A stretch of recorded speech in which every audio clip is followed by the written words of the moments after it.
lovely friends, good afternoon.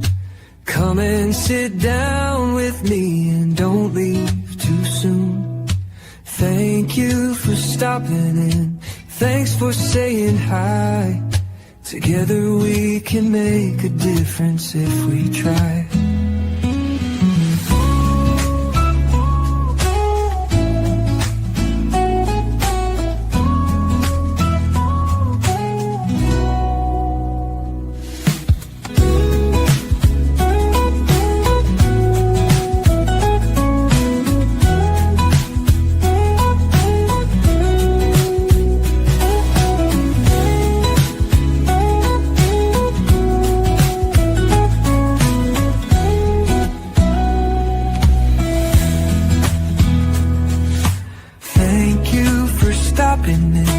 Thanks for saying hi. Together we can make a difference if we try.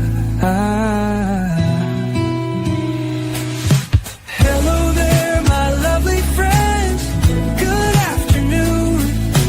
Come and sit down with me and don't leave too soon. Thank you for stopping in. Thanks for saying hi.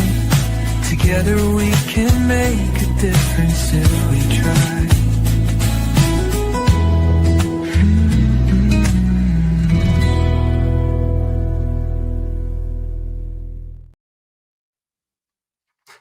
Hello, everyone. Hello, welcome in.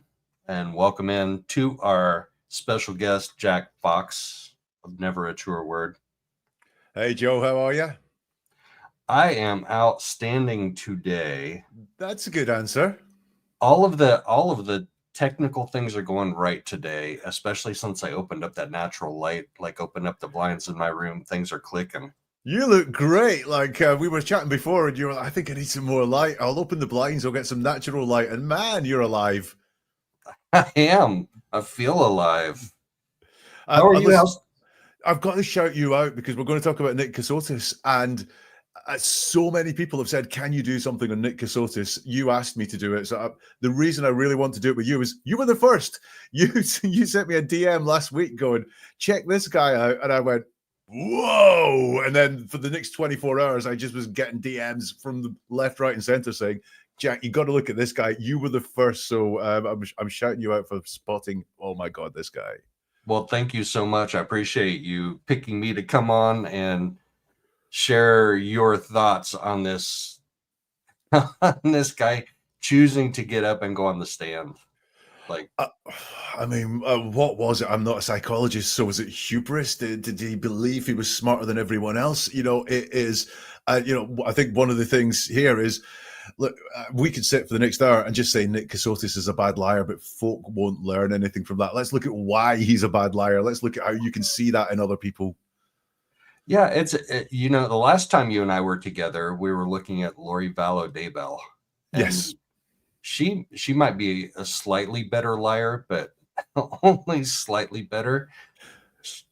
Yeah, I think Lori Vallow, she has this slightly manipulative quality about her, which she's actually quite good. It's a bad term to use, but she's quite good at the manipulation. I think if you didn't know her backstory and you heard her just for the first time, a lot of that manipulation that she does might just slip on past you that you might not realize it's happening until you really sit down and go, oh, she did that. Oh, she did that. This guy, I mean, from word number one that he spoke, it was just, oh, what are you doing here, boy?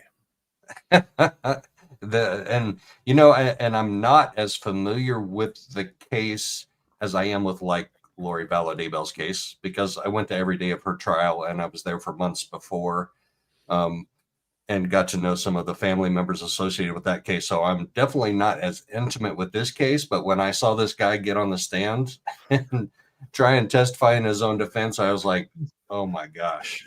It is a car crash. I think the worst decision he made in his life was to murder his wife. The second worst decision was, I think I can get up here and persuade people. And I don't know how the trial went. I didn't see a lot of the trial, but I think, you know, at trials, there's always this 50-50 feeling of, you know, is the jury going to feel that they have enough to convict this person, to send this person away for life? Or are they going to go, you know what, everything points towards him doing it, but nothing's compelling. And then when he's done what he's done, and it's so bad, he sealed his own fate there. Yeah. And maybe it wouldn't have affected the final outcome either way, but I kind of feel like the jury didn't spend much more time deliberating this than they did with Lori Vallow Daybell. That was her deliberations on the second trial for Brandon Boudreaux's conspiracy to murder him was like 15 minutes, literally, because they got in there a little bit after 9, and by 9:25 we were hearing that there was a verdict. Yeah, I think the difference, actually, just thinking about some of Lori Vallow Daybell's testimony, is she would labor on things that were not important. Like almost like she's over there pretending that all these things are happening and trying to draw your attention over here so that you don't look over there where the bad stuff happened. This guy's just gone front and center and pretended the bad stuff didn't happen. He, just made up an entire story, whereas Lori tries to just go over here and ignore that uncomfortable truth over there and don't talk about that. Let's just deal with all these unimportant things I'm going to talk to you about. Let's dig into that. Yeah, it was fascinating to me. Just before, can I give your viewers just something to just watch as we go through this? So I look at the words that people use and the tactics that people use to smuggle lies through, if you like. And liars, they have some things in common. One good thing, if you're telling a lie, is stick to the truth as much as you can, because that's very Lori Vallow there, she would say things that were true but entirely irrelevant, because if you stick to the truth, number one, it's much easier to tell the truth than tell a lie, but also, especially in complex cases like this, there are facts that are known to people, so where he was or what he did at certain times are known to a lot of people. So you can't just make up an entire timeline that says you were in another country when it's documented you were in this country. So sticking to the truth is really important as much as you can. I think now this is just crazy how this works psychologically. He's on trial for murder, right? So his only way, if he's a murderer, to get out of it is to lie his ass off. However, psychologically, we hate getting caught in a lie. It's just bad news. So therefore, what we'll do, and what he does a lot here, is he does a lot of vague things. So if anyone is to go, well, you said that vague, can you give it as what did you mean by that? And he'll say, oh no, something like, I only said I believe that's what happened. It's not exactly what happened. It's just my belief. So I wasn't lying. I was just saying what I believed. And also, what he has to do, because his lie is so fantastical, as we'll see, he needs to give more than you normally would when answering a question to make up the stories, to make what he says make sense. So he's just going to run away at times in order to make what he says make sense. He has to just bring more facts in his head, but lies into it to make it all stand up. And it's fascinating to watch this happen from this guy.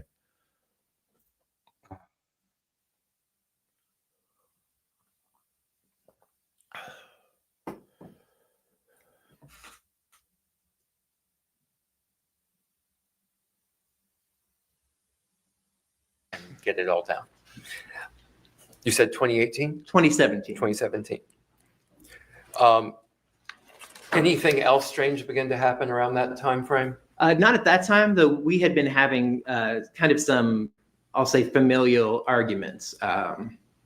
Mindi, it started with Mindi and my brother Chris, and kind of evolved over time to include our parents. It was at that time, I believed it to be kind of normal marital, a new wife, somebody that they didn't know very well. And that, these were kind of growing pains that we were going through. When you say marital arguments, were those arguments between you and Mindi? Sometimes, but more often between Mindi and my brother at this time. Your brother, Chris? My brother, Chris. Okay. Any other weirdness begin to happen later? Yes, sometime in late 2017, we had seen kind of a brief reprieve where we thought that things had, our bank had fixed the issues, that things were no longer going wrong, and suddenly it kind of restarted with a a lot more than it had before. And we also started seeing vandalism at our house. I would sometimes get anonymous emails stating, that I was going to be hurt or killed. Our mail would go missing, things of that nature. Did you ever report that to any law enforcement? I did. Who did you report that to? I reported that to the Federal Bureau of Investigation. How did you report it to the FBI? On their website somewhere, they had a, report a crime, and I filed a complaint there, and I believe Mindi also filed a complaint there. So where do you, well, let's begin at the very start of that. Did you notice just at the start of that, and I should have put it on what we watched, but the attorney does say to him, could you let me get the question out before you start answering? And that is just a sign that this guy has a prepared story ready to go, and is so eager to get his story out that he's not even going to let the question finish. He's just going to go ka-chung there with it. If we go back to the very beginning of what is asked, does anything else strange begin to happen around that time frame? And he says, not at that time. We had been having kind of some, I'll say, familial arguments. Now, this is where the vagary comes in. Kind of some, I'll say, familiar arguments. So it's really vague. And there could be two reasons for that. He could be wanting to keep it vague so that he can loophole his way out of it, is pushed on these sort of stories. The other thing is that our speech is normally, when we're telling the truth, it's a representation of what we've experienced, what we've felt, the events that we've gone through. When we're making things up, we don't have that realistic, real experience inside our brains, which we just magically transform into words. It's a very automatic process. That's not the same process as when we're lying, which is why we will get kind of some, I'll say, familiar arguments, because it didn't happen. So he doesn't really know how to verbalize it properly. Mindi, it started with Mindi and my brother Chris, and, kind of evolved over time to include our parents. Well, did it evolve over time to include your parents, or did it not? It can't kind of evolve to include your parents. So again, we've just got this vagary coming through with the guys. It was, and then double vagueness. At that time, I believed it to be kind of normal, actually treble vagueness, because here he's trying to say what he felt at the time. At the time, I believed it to be kind of normal. At the time, I believed it. So we've got the believe there. So again, it's just, well, I believe that, therefore it is not fact, and kind of normal.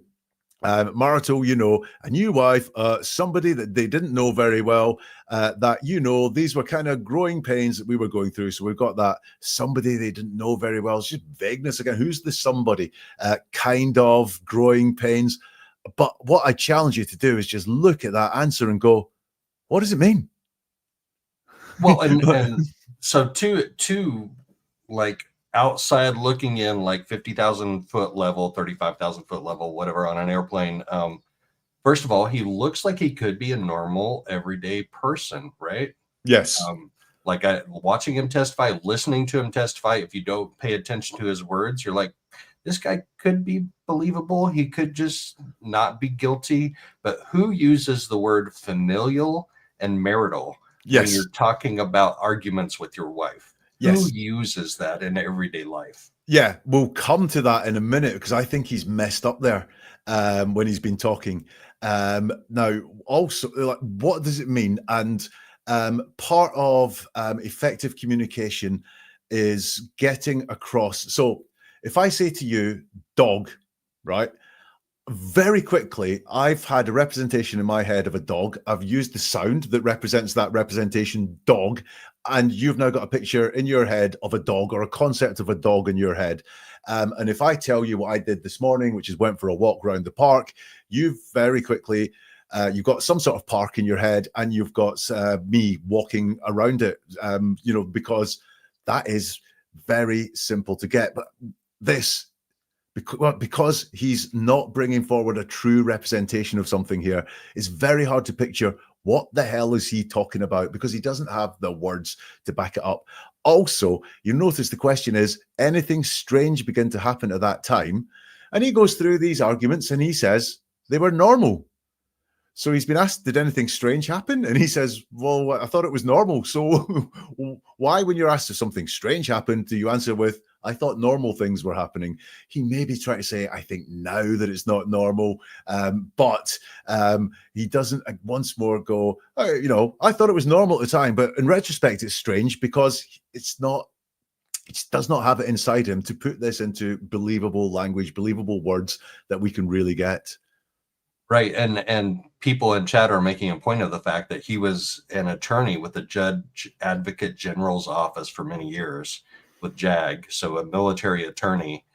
And so maybe that's why he was using those fancy words. But if he was an attorney, he knows you're addressing the jury and the jury is deciding your fate. So why would you use those words unless you wanted to make yourself sound smarter and your story maybe more believable because you're using smart words? Smart words. We'll come to smart words towards the very end of this. He has a very precise use of formal language, which indicates big lie.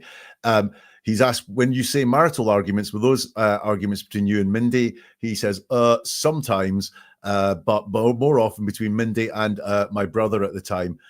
So he's described them as marital arguments, although he started off doing familial. So marital arguments with the brother or between Mindi and the brother. You know, he's used two big words and got himself caught up in them because I think he wanted to introduce the theme of family arguments, familial arguments, but he's used marital at one time because we don't use familial in general speech. So he's kind of like, you know, very tense on the stand. He's forgotten that big word that he wanted to use. He's used another one. I think he's got himself really caught up here in these big fancy words that he decided to use. Again, we've got a sometimes in there, sometimes, often between Mindi and my brother.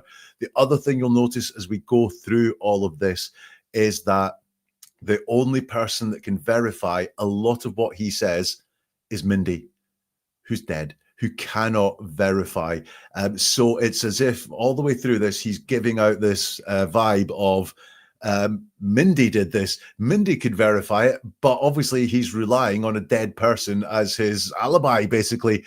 That doesn't wash. It's very smart. Mindi did this. Mindi saw that happen. Mindi was involved in this, but she cannot answer for herself now.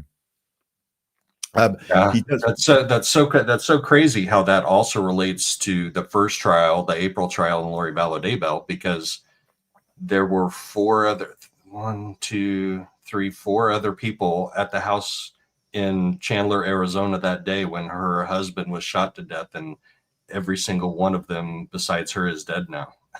So it's easy to call up on those people that aren't there anymore. Exactly.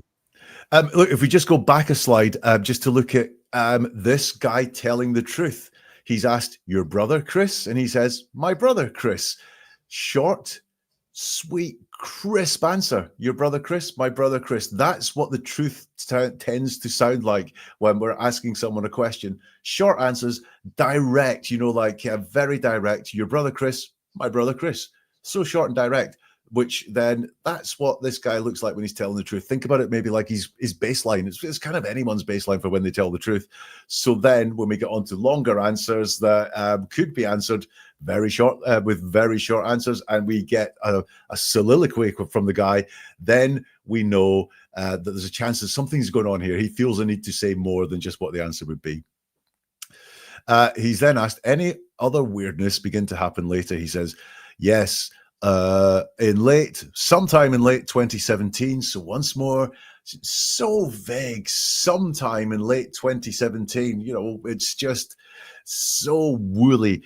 We'd kind of, so again, we've got that, a brief reprieve where we thought things had, you know, our bank had fixed the issues, the things were no longer going wrong. And it suddenly kind of restarted. Did it restart? Or did it not restart? You can't kind of restart it. It's either back or it's not, but he's so woolly and vague because he's making it all up. You know, a lot more than it had been before. And we also started seeing vandalism at our house. Now, my house has never been vandalized, but I would not say I was seeing vandalism. I would say suffering, or actually the vandalism would come before the seeing, you know, like, you know, our house was vandalized, talking about it again in a lot more firm terms, but seeing vandalism at our house. I don't know this story so much in detail. I don't know if there's an allegation there that he was actually vandalizing his own house to get some sort of attention or freak someone out or something like that. But that would be sort of what I might think of if he's talking about seeing vandalism at the house and not suffering vandalism or vandalism happening at the house. I would sometimes get anonymous emails. Sometimes, again, that I was going to be hurt or killed. Our mail would go missing. Things of that nature. Again, it's just so vague. Things of that nature. So, the vagueness, and it's so easy to hide inside that vagueness.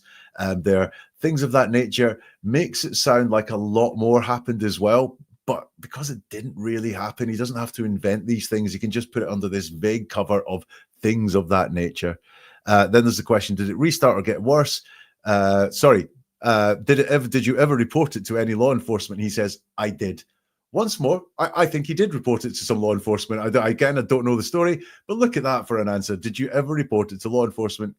I did. Short, crisp. That's very, very on point. Who did you report it to? I reported to the Federal Bureau of Investigation. How did you report it to the FBI? On their website, somewhere, they had report a crime, and I filed a complaint there. And I believe Mindi also filed a complaint there. So once again, we've got Mindi being an accessory, if you like, as someone who could verify that this happened, but is no longer with us. And look at that stutter just before I believe. When we say I did something, we're really owning it. We're joining ourselves to it at all. And no matter how big a liar, how much of a jam you're in, if we are not 100% committed to saying that I believe, then we can stutter on that I. It's hard to get it out our mouths. So I've just stuttered there myself. I believe Mindi also filed a complaint there. So that stutter on the I, always a tell that a lie might be coming, or the person they're not committed to what they're saying. So look, what was that, couple of minutes session? And man, it's falling apart already for the guy. It's layers upon layers, and that's why I like having you on, because you can explain the particular linguistic inconsistencies that I just know instinctivly. Like, I reported it to the Federal Bureau of Investigation, who doesn't just say I reported it to the FBI.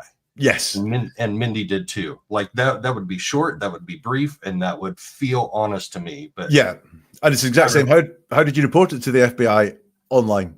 Do you know that one word? Somewhere online, though. On their website somewhere, they had a report a crime. And I believe Mindi filed it, just like instinctively. I'm like, this guy is telling a story. He's spinning a yarn.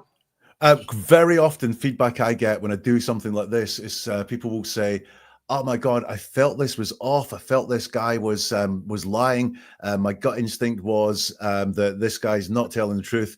Thank you so much for explaining to me where, the things I saw. And I believe that, and I notice I didn't stutter in my I believe, Nick. I believe that we pick up on the things that I'm pointing out instinctively. A lot of these things I'm pointing out. For example, that thing I said that when he's talking in such vague terms and such weird terms, it's hard to form a picture or a concept in your head of what has happened. And so therefore, if someone's talking to you and you can't get that picture in your head because it's vague or because it's weird or because it doesn't make sense, you don't trust that person. Your instinct is saying, what's going on here? Far too often, what we do as human beings is be nice and go, I'm being too harsh here. I should give this person the benefit of the doubt. My advice would be, when your gut instinct says, am I being lied to here? Protect yourself, because it's a warning system, very much like if you smell smoke, you go and find out where the smoke's coming from. Is your house on fire? I believe it's a warning system that things are maybe not all they seem here, so proceed with care. Yeah. Well, thank you for leading us to specific things that we could look at in the linguistics and the language and the things that people say, because it just so often it is just instinct, and you're like, I want to go back and I want to have a replay of that. Look at this. We have a replay of this guy on the stand. Yeah, You can help guide us through it. Do learn from him. Do learn from him, because if he serves one purpose, it is let's learn what a liar looks like. They would have a new tire, a new hole in the tire. Was there any result of you making this report to the FBI? Yes, there was. What happened? I contacted I tried to contact a former colleague who worked at the Department of Justice. I hoped that it would get us out of the bin of everybody's complaints and a bit more attention. I wasn't sure if I had managed to contact him, just because of his job. He keeps a very low profile. But several days later, I got a call at work. This was when I was working as a civilian at the Board for Correction and Naval Records, and Mindy said that an FBI agent had come to the house.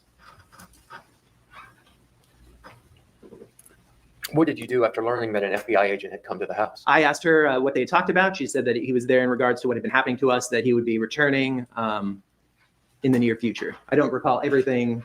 It's been, 7 years. I'm not sure exactly what she told me that day versus what I learned shortly thereafter. What was the name given by the FBI agent? Jim McIntyre.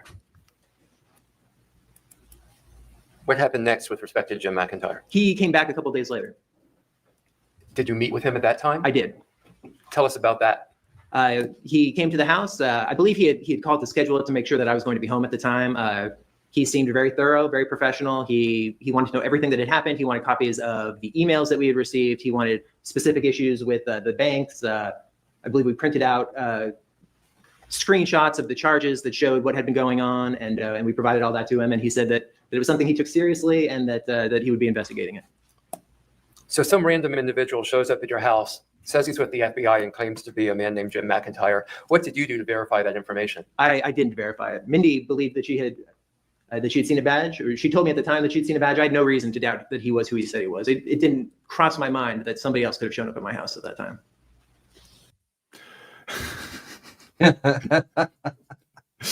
Here we have the fictitious FBI man.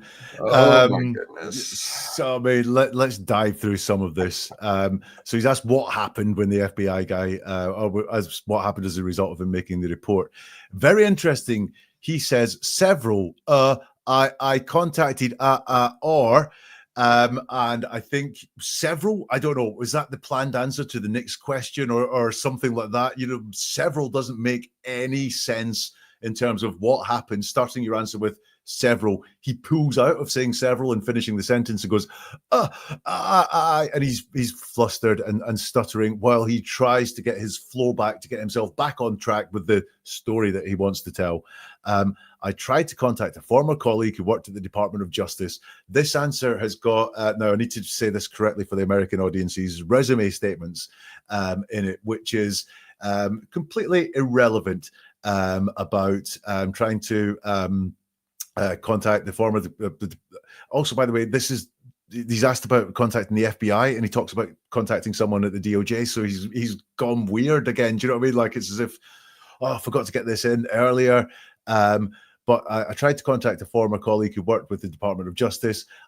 So I think this is him making sure that his credentials are in front of the jury. Look, I've got colleagues who used to work at the Department of Justice. Look how honorable and virtuous I must be. My career was in the Department of Justice, or, focused around that. So, here's a straight up thing. It's probably, he's got a little mental checklist of things that he wants to hit. It's irrelevant where this guy worked or where he worked or anything like that. I hoped it would get us out of the bin of everybody's complaints and a bit more attention. I wasn't sure if I'd managed to contact him just because of his job. That word just, every time that word just appears, I always look for deception around it. It's not a deceptive word in itself, but it indicates some deception happening.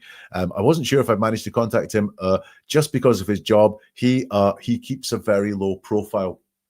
Think about this. We have all reached out to people, sent them an email, and when we don't hear back from them, do we presume that we haven't managed to contact them because they keep a low profile? Or is our mind open to, they're ignoring me, they're busy, I've got the wrong email address, they don't work there anymore, they've got better things to do, so this was just, again, fluff. It's not realistic. But he feels, because he's telling a fantastical story and he has to make it make sense. He has to put all these qualifiers into his story, like, I wasn't sure if I'd managed to contact him just because of his job. He keeps a very low profile. He keeps present tense.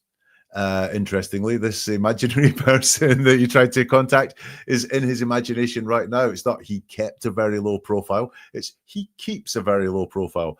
But several days later, I got a call at work, and this was when I was working as a civilian at the Board of Correction Naval Records. Resume again.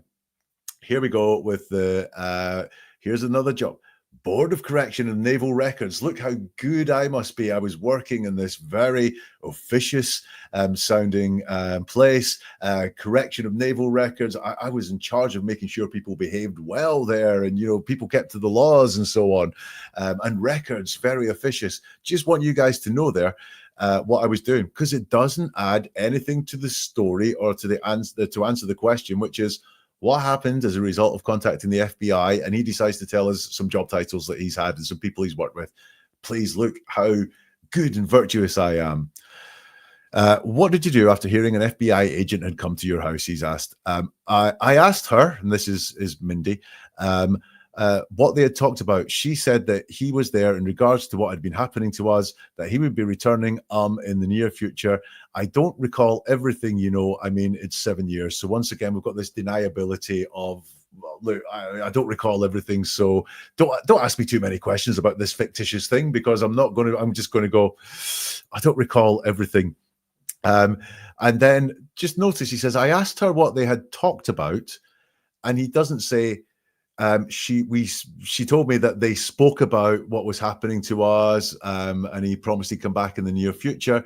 She said that he was there in regards to. So again, it just doesn't flow like a natural conversation, like the recall of events. It's very bitty, and while it does fit together as a narrative, the actual words that are there just don't fit together.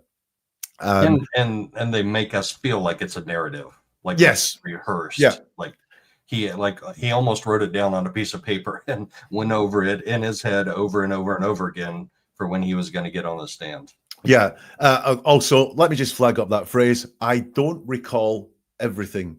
How does he know he doesn't recall everything? To know that you don't recall everything, you must know that you didn't recall something. Therefore, you must know roughly what it is that you don't recall. But I don't recall everything is a strange thing. You could say, I don't recall everything this person said to me. That's fair enough, because we have long conversations. People will forget half the things I say in this, and they'll be able to say, I don't recall everything Jack said, but he did say this. But just to say, I don't recall everything in blanket terms. In fact, if you say, I don't recall what Jack said, I don't recall everything that Jack said, you're aware of some things you recall, and you're aware I said some things that you don't recall. So you are aware of, but I don't recall everything means he must know everything exists for him to know that he doesn't recall it. I'm not sure exactly what she told me that day versus what I learned shortly thereafter. Classic. What was the name given by the FBI agent is the question asked, but his mouth forms the word Jim. Basically, when the what of the question is asked, what was the, and he's like, Jim. He's just ready to answer that question. And why would you be so keen just to jump in and give that answer, unless it's really important for me to say this? You know, what was the name of the last person I spoke to? Zoe, right? You know what I mean? That's the last person I spoke to before I did this. That's how we converse normally. We listen for what the question is. You know, what was the name given by the FBI agent? If this was just a normal conversation, what was the name? Could be about the FBI agent, could be about the colleague at the Department of Justice who he's mentioned recently as well. But he doesn't wait for any of that. He's just ready to go. Always a sign of a pre-prepared story. You've got these things that you need to hit inside your conversation. Therefore, you don't need to hear the question because you've got the answer that's coming there. So what happened next with Jim McIntyre? He came back a couple of days later. Did you meet him at the time? I did. Tell us about that. He came to the house. Obviously, he came to the house because you met him a couple of days later. He came back a couple of days later. So he came to the house. he's telling us twice in that that he came to the house. In other words, FBI guy came to the house twice, because he came back a couple of days later. Tell us about that. He came to the house. It's a real tell in deceptive stories when action happens twice, because the liar may feel the need to say it happened twice, so it's really firm in your head that he came to the house. It may just be because it's a made-up story. It's harder to track than a real story you're telling. But this guy came to the house twice. I believe he had called to schedule to make sure I was going to be at home at the time. So we've got this believe again. He seemed very thorough, very professional. He wanted to know everything that had happened. He wanted copies of emails that we have received. He wanted specific issues with the banks. I believe we printed out screenshots of the charges. Well, did you or didn't you? You know, again, it's this really weird, weak believe.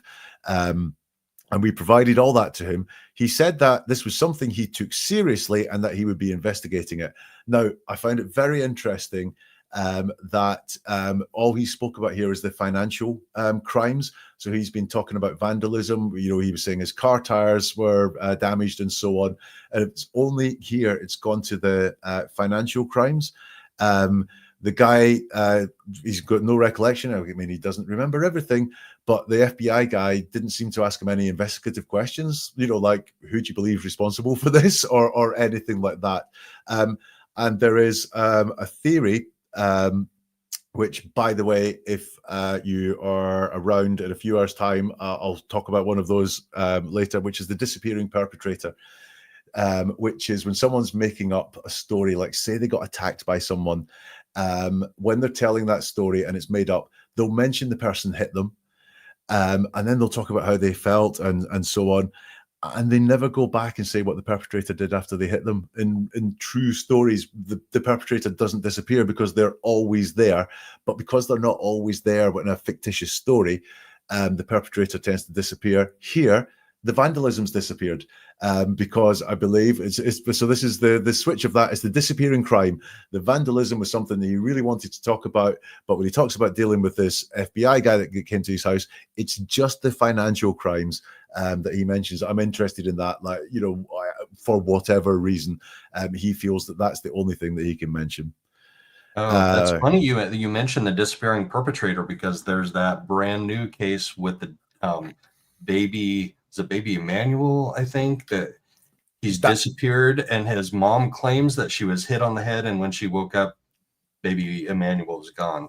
Yes, so that's the exact story I'm talking about that I'm covering tonight. Oh, nice. Because I've got the mom talking about the attack, but the perpetrator just disappears. In her telling of the story, and this is a spoiler for tonight, but do join me later because it will be really good. In her story, she says that she was about to change the kid's diaper in the car. Someone struck her. She collapsed, went unconscious. When she got up, in her story, the child is missing, is gone. She never mentions the perpetrator at all, you know, like, so the disappearing perpetrator, she doesn't stand up and say there was no sign of the person that attacked me and there was no sign of my son, or there was no sign of my son and there was no sign of the person that attacked me. I assumed he'd made off with them. Just at that point, the perpetrator disappears from her story entirely. Here we've got the to bring it back to Nick, we've got the vanishing crime, basically. And then the vanishing financial crime perpetrator. Yes. And then we've got about did you verify this guy? And we will see that I didn't verify it. Mindi believed that she had. Mindi believed? Is that the conversation you had? Or was it, again, it's just this belief that he has to put in there because this whole story doesn't hang together. Was it Mindi told me she'd seen his badge? That would be really direct, and or Mindi felt it was legit, so it never crossed my mind to question this at all.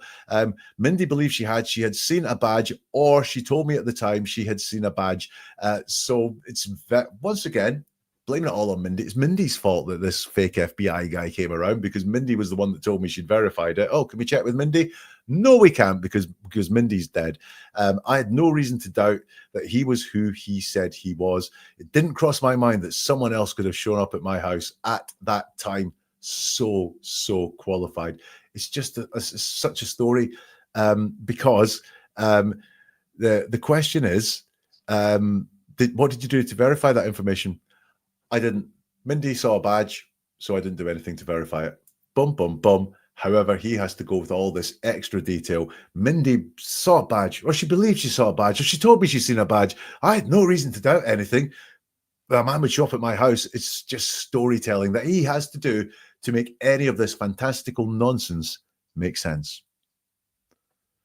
Yeah, I didn't verify it. I mean, to just come out and say that I didn't verify it means you are covering your butt. Like, one way or another, I didn't verify it.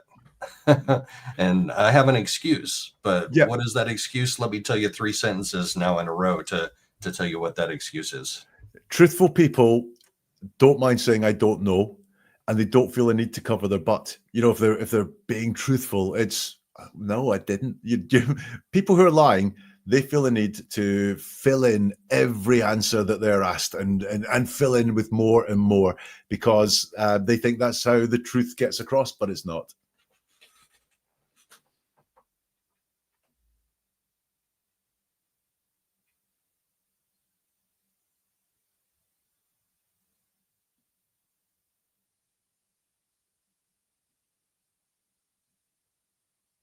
Being told that that was happening. Where were you planning on moving to? At the time, we were planning on moving to Missouri. What did you plan on doing once you got to Missouri? Have the baby and, settle there and, try to, put our lives back together to an extent. We get to see family and friends, that we hadn't seen, or we had we hadn't seen some of our friends in years. Well, you already said that. When did you next see Mindi? I never saw Mindi again. Why not? I got messages Monday, Tuesday, and Wednesday that I thought were from her. Everything seemed positive. And Thursday said I received a phone call and was told she'll be ready to pick up this afternoon. I'd sent her a few messages that hadn't heard back. I assumed she was either napping or undergoing some sort of test that she didn't have her phone with her. But that evening, Thursday, December 1st, I was told that she had died. Who told you that she had died? A man at a medical clinic of some sort that I went to. Where was the medical clinic you went to? I believe somewhere in Savannah or the greater Savannah area. I don't know Savannah very well, so. What was the name of the man that told you that? I do not recall. Tell me about what happened when you got to the birthing center and spoke to this man. I was brought back. He's kind of waiting for me. I was brought to an office, and I assumed I was getting, like I'd gotten before, with various medications or various tools of like the blood pressure cuff that I tested her with, that I was going to get some sort of instruction on aftercare. And he sat me down and said, I'm very sorry to tell you that Mindi passed away very suddenly today. Did you ask to see her? I did. What was the result of that? He said I could not at that time. My understanding leaving, I don't recall his exact words. I was an absolute wreck. But my understanding was that there was going to be an autopsy, so I assumed that she was being prepped for that, or she had already been transported somewhere for that. How did you feel when you were told you couldn't see your wife? I was distraught, but I believed that I was going to see her I believed that I would get a chance to see her. What did you do next? He had me sign some forms that I believed were for the autopsy, some sort of a release, and then I drove home. How were you told she died? At that time, I was not. He said that she died very suddenly, that she had been brought back from some testing and had gone to the bathroom, and that the nurse was called away before she was done in the bathroom, and that by the time they came back to rehook her up to her machine, she had passed away, and that was why no alarms had been risen at the time. I'm just going to say, one of the worst liars ever. Terrible liar. Let's go.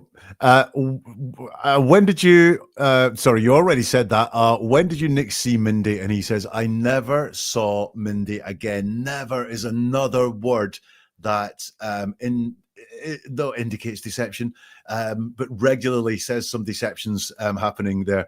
For example, if I say, I never take drugs. What does that mean? This sounds really absolute, but what do I mean by drugs? Do I mean any sort of drugs, prescription medications or over-the-counter medications or anything like that? Or do I mean narcotics and then different classes of narcotics? So if I say I never take drugs, but actually you will find out in some of that I do take drugs. The word never sounds so strict. It literally means not at any time. And yet we use never not to mean never. I'd never fall for that one. Well, you might, you really might. So when someone says never, again, always dig around what's happening. Now, as we go through this, just try and follow some messages that were sent. I never saw Mindi again. Why not? I got messages Monday, Tuesday, and Wednesday that I thought were from her. Well, it doesn't answer the question, does it? Why did you never see Mindi again? The answer, as we know, the answer, as we know, is she died in his story. I mean, that should be your lead. That should be the big thing. If your wife has died in a hospital, why did you not see Mindi again? She died. She was dead. She was dead. Instead, we get the big story coming up here of I got messages Monday, Tuesday, and Wednesday that I thought were from her. Everything seemed positive. And Thursday said I received a phone call and was told she'll be ready to pick up this afternoon. I'd sent her a few messages that hadn't heard back. Non-linear timelines here. He's decided that, how many messages did he send? Did he get replies back? I got messages that I thought were from her. It doesn't say we had a conversation or anything flowing like that. It's like, you just think about, like, I do not know what happened, right? But if you are having a conversation by text with someone, you're having a conversation by text with someone. If you've got your dead wife's phone and you're texting yourself from your dead wife's phone so that you've got some indication that you thought she was alive after you'd killed her, then what's important to you is not that you had a conversation, but is exactly the phrase he uses there. I got messages from her. Big leakage going on there. Again, I don't know the case, but I'm supposing that may be why he's used that really strange way of talking about it. We were having conversations by text Monday, Tuesday. I found out she doesn't hang together at all. Like very little there that he's got.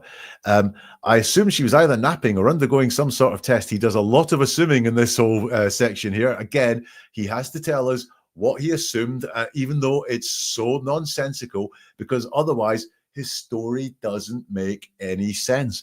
I assume she was napping or undergoing some sort of test, that she didn't have any phone with her. And but that evening, that's Thursday, December 1st, I was told that she had died. Now, just look at the ordering there. I was told that she had died. The important thing comes first, which was like, he was told, not that she died. I don't know many, many people whose partner, wife dying would not be the most important thing in the entire story. And yet for him, it's not. It's the fact he was told, because that's what's important. Because if he's been told his wife has died, he hasn't murdered her. Someone else, she's died and someone else he's watched. He's got nothing to do with her death. So what's more important for him to get out is the fact that he was told, not the fact that she had died. And it's taken us a long time to get from the question of why did you never see Mindi again to the fact that she's died. Huge, huge, huge amounts of storytelling. Then it just gets worse.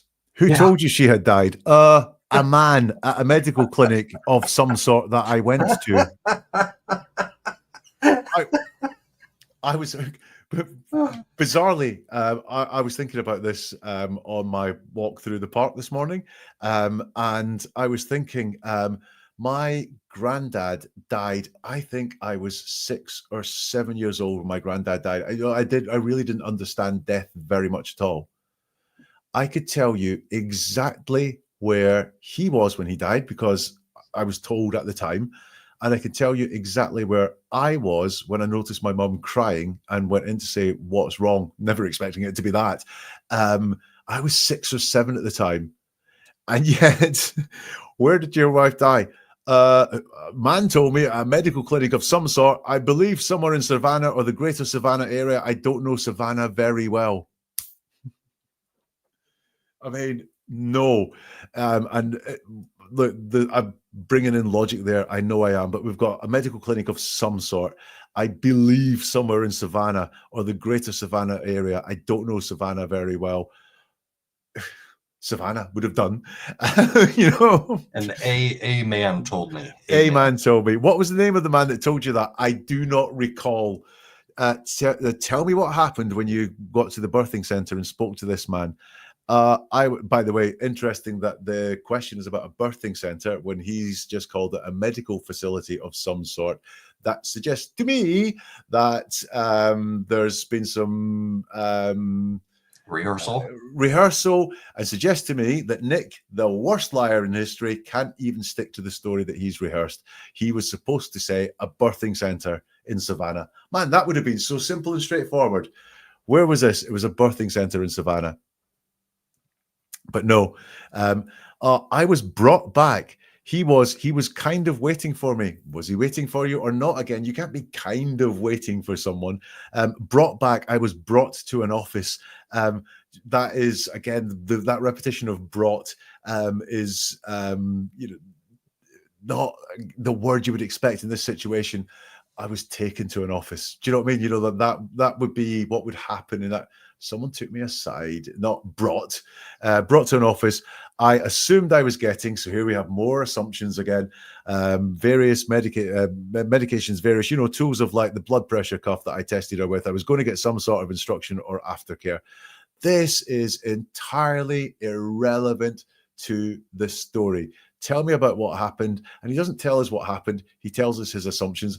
Do you know what I think is going on there? As well as just the fact he has to make these things up to make this story make sense. This is really easy to talk about. Lying's hard. Lying's stressful. I cannot imagine how stressful it is lying on the stand when your liberty and, the rest of your life is at stake. Talking about things that are not lies, like if he has had instruction at any point on how to test Mindi with a blood pressure cuff or anything like that, that's really easy to talk about because it's not a lie. And I think, again, that's one of the reasons why some of these things are coming in there. It's completely irrelevant to the question.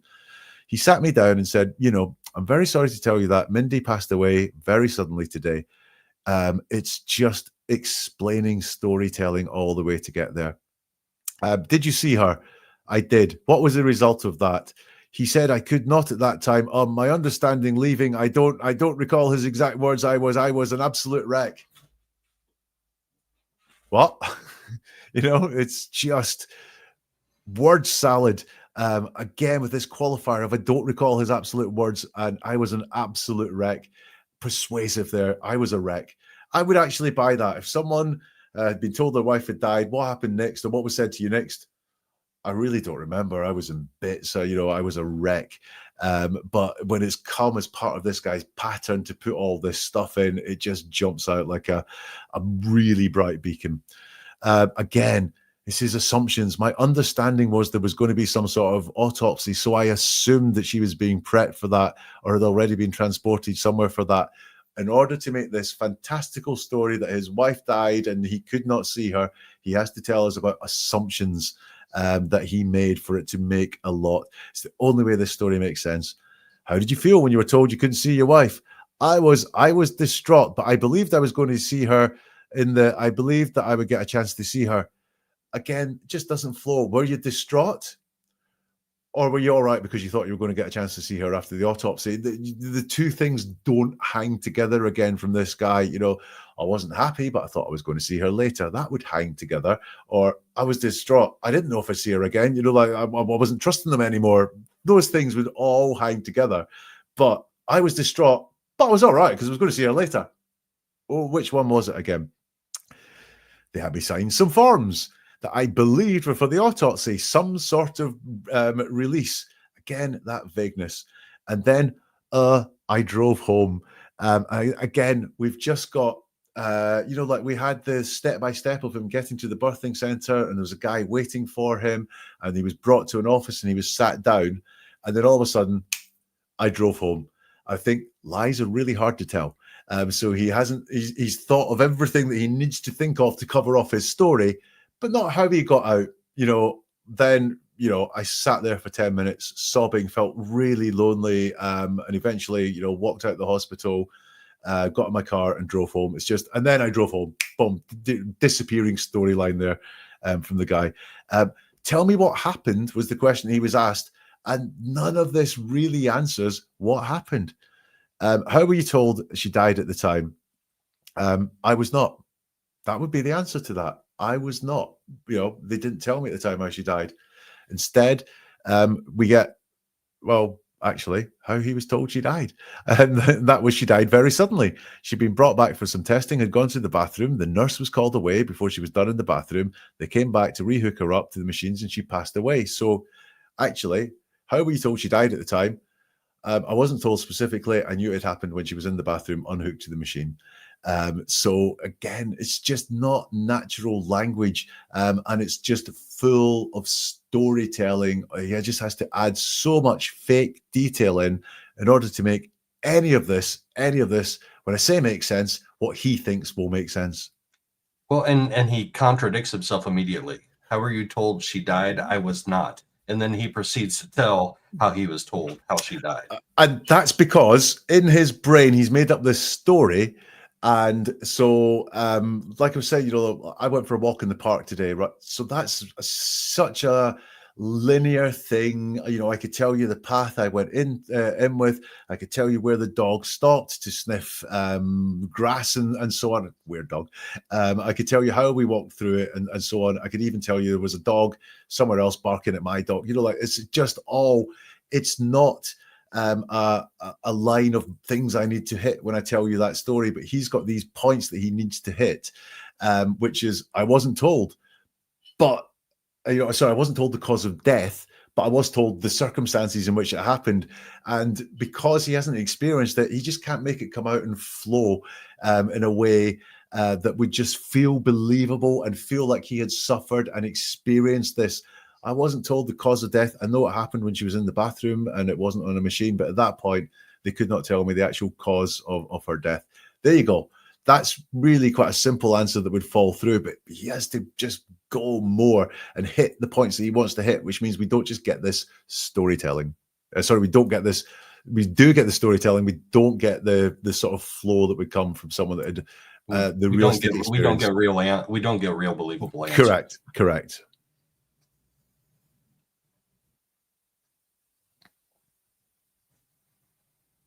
What happened on March the 12th? I was arrested shortly after leaving our residence or our rental.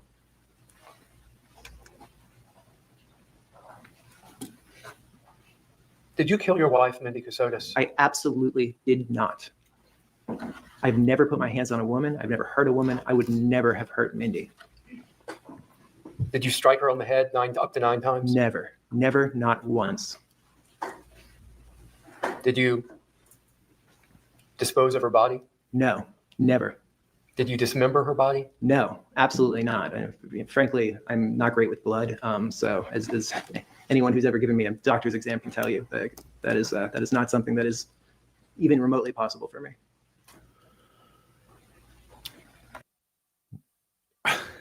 This is the most deceptive thing I've seen all year.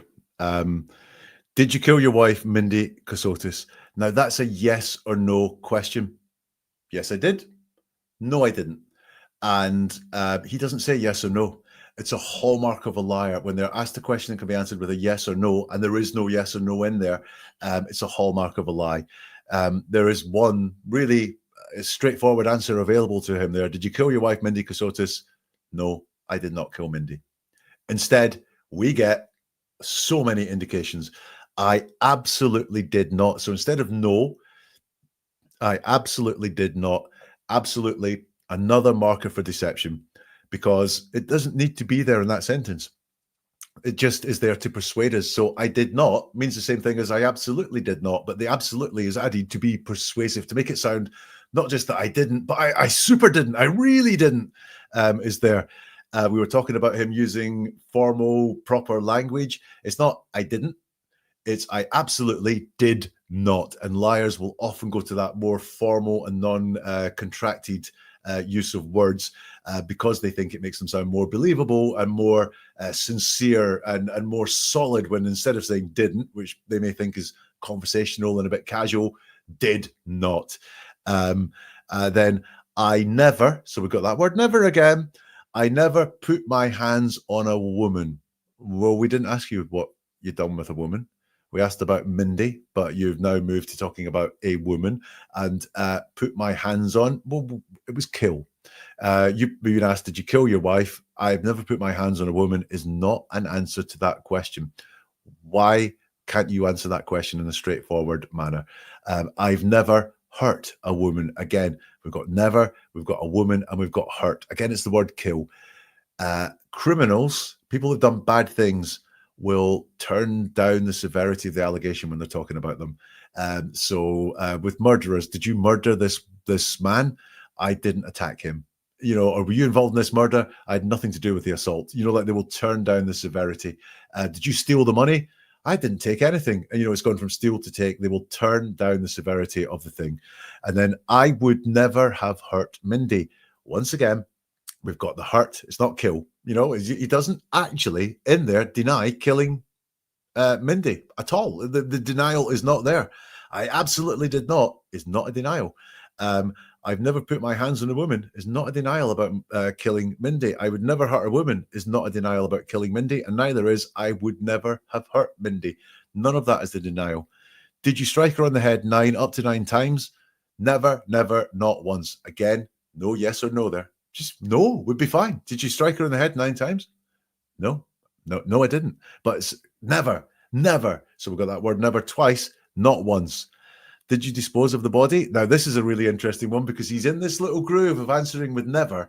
And so did you dispose of her body? No, never. Now, never in that, the way he's been using it before is never means it didn't ever happen.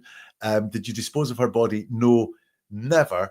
There only is one disposal of the body, if you know what I mean. You know, never is not an appropriate word there to use. No, never. Oh God, what are you doing? Did you dismember her body? And he just brings it all out again. No. Now he actually does say a no this time, but it's an absolutely not. Again, it's this persuasive. Absolutely not. By the way, if you're ever like testifying about murdering your wife, on the question of did you murder your wife, did you dismember her body, laughing during your answer is not a very good one. And he laughs here about there. I'm not great with blood. Now, again, and this is where when you don't have these experiences, you find it hard to get the answers.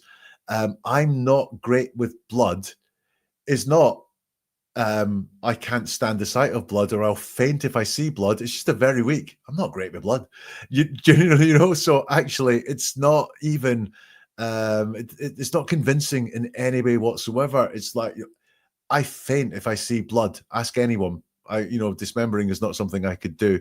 And then he does another. It's not even remotely possible for me. It's a little bit more persuasive.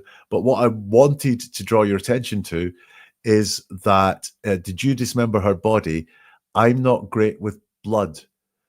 For him to say that, he has to know that blood was involved in the dismemberment of the body.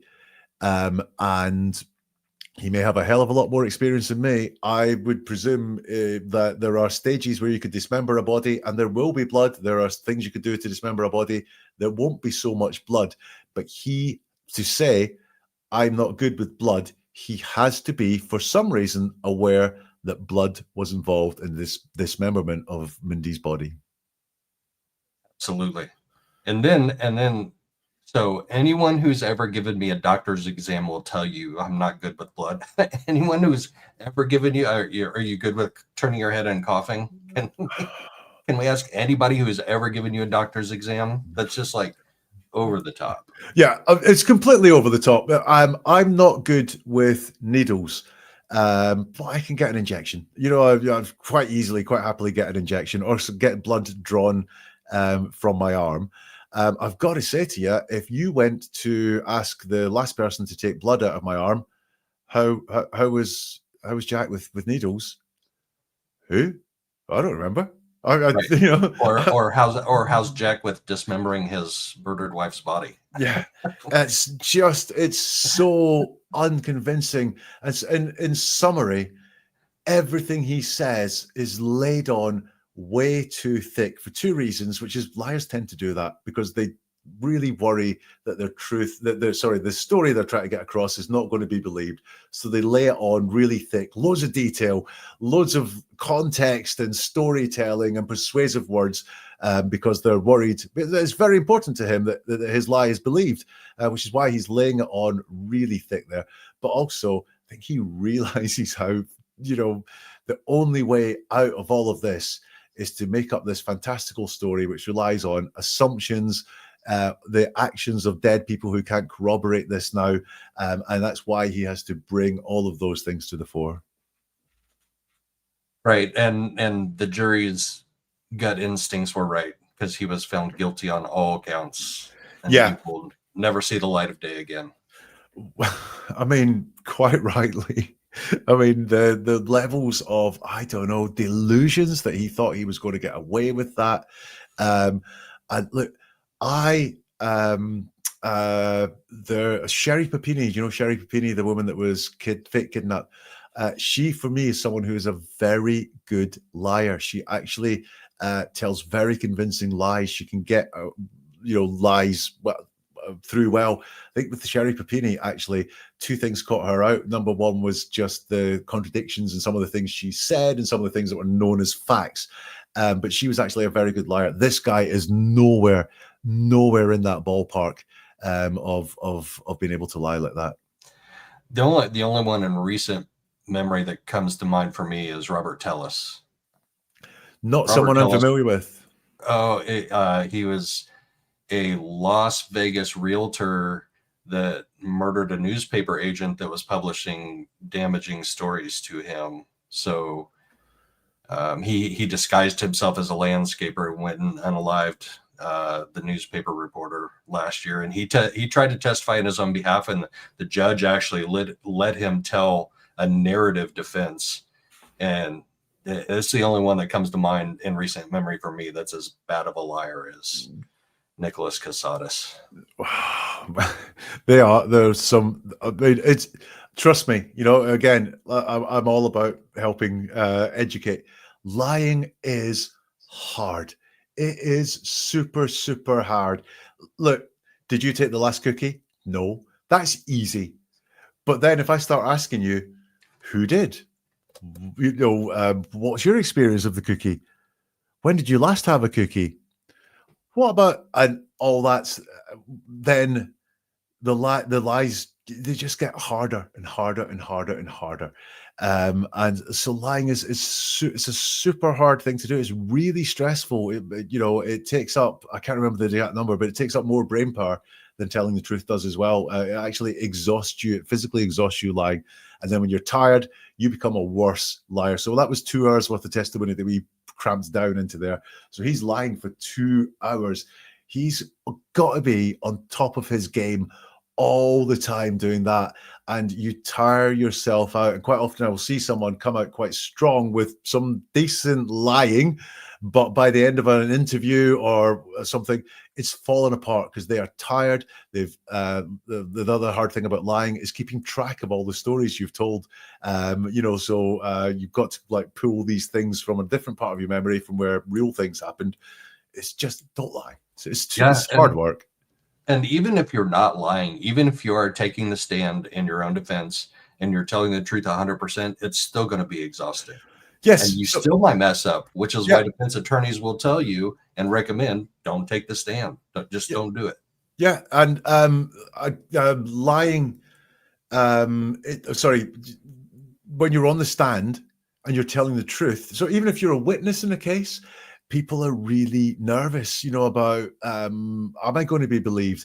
Is my truth going to be accepted? Am I going to get a hard time over something? So you put all of that, the stress that a truthful person would feel, multiply it out by what a liar will feel. It's way too much. Yeah, it's mind-boggling. Well, thank you so much for coming on and like boiling this down to like his worst lies. I don't know if we could literally spend hours on his testimony.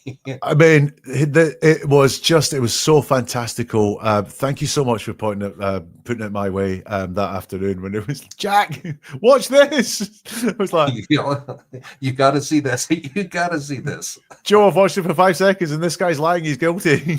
Like, that's exactly what you said. Like within 5 seconds, this guy's going to have some gold, some YouTube gold for us. So thank you for coming on and bringing that gold to my channel and to all of the people and educating us all a little bit more. Thank you for having me. Everybody take care and have a great afternoon.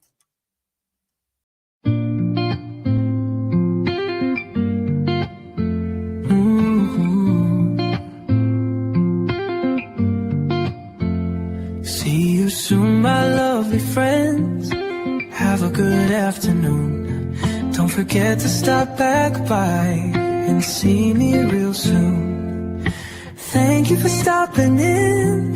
Thanks for saying hi. Together we can make a difference if we try.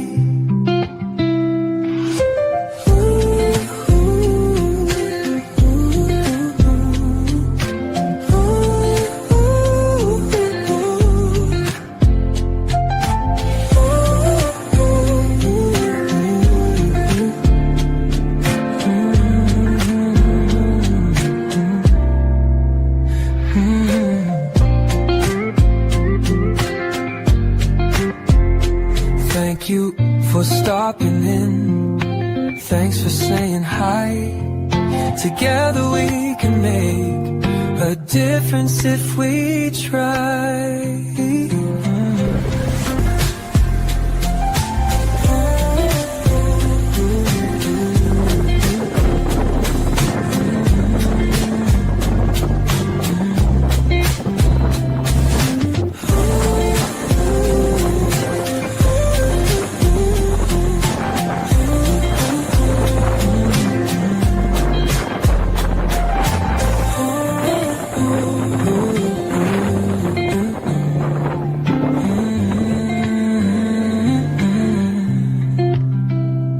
Thank you for stopping in. Thanks for saying hi.